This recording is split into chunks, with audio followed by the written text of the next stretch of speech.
Hey y'all! Today we're going to be talking about big data, how it's gathered and visualized, who uses it, and how it influenced the 2016 election. So at this point, you're probably asking yourself, what exactly is big data? Well, we're about to get crafty. Imagine this bag of noodles is an enormous set of data. When I pour it out on the table, it automatically looks overwhelming. There's all sorts of colors and a mixed variety of objects, and it pours way too fast to sort easily. This is exactly what big data is: large, fast, and complex amounts of data. Since the beginning of mankind, humans have always collected data. But now, thanks to the rise of cell phones and social media, data streams in at all times. This data, labeled as big data by Roger Mogules in 2005, is stored and processed in two different ways. The first way is through magnetic storage, through devices such as hard drives, floppy disks, or magnetic tape.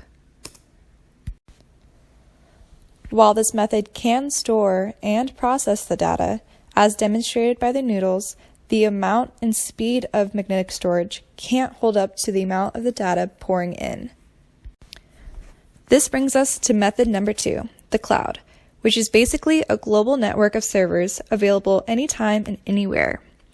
As you can see, the cloud is much better at being able to process and store all data, which makes this the method that most data analysis companies use to data mine for information. Data analysts focus on what they call the 5 V's of gathering information: volume, velocity, variety, variability, and value. So how do data companies gather information?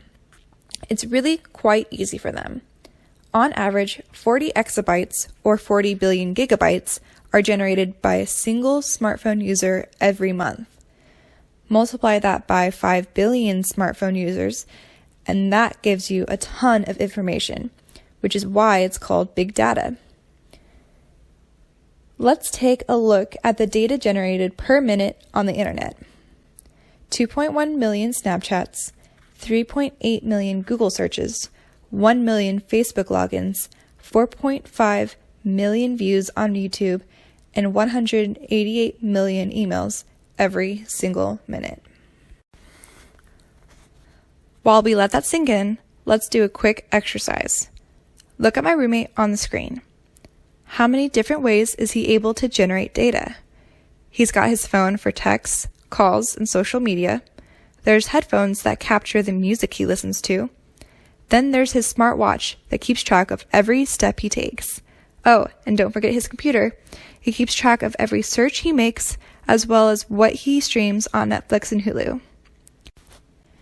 So basically, every time you pick up technology, you are creating and sending data to those companies. The average hospital creates 665 terabytes or 665,000 gigabytes each year.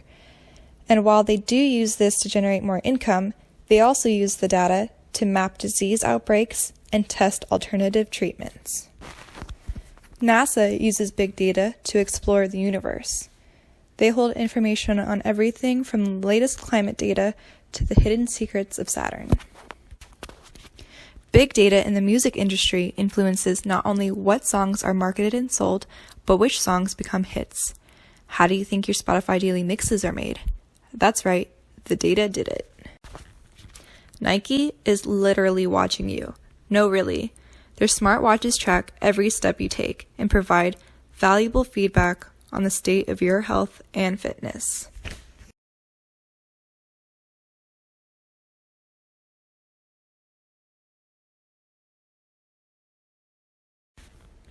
Cybersecurity depends on the availability of information to be able to detect and characterize threats.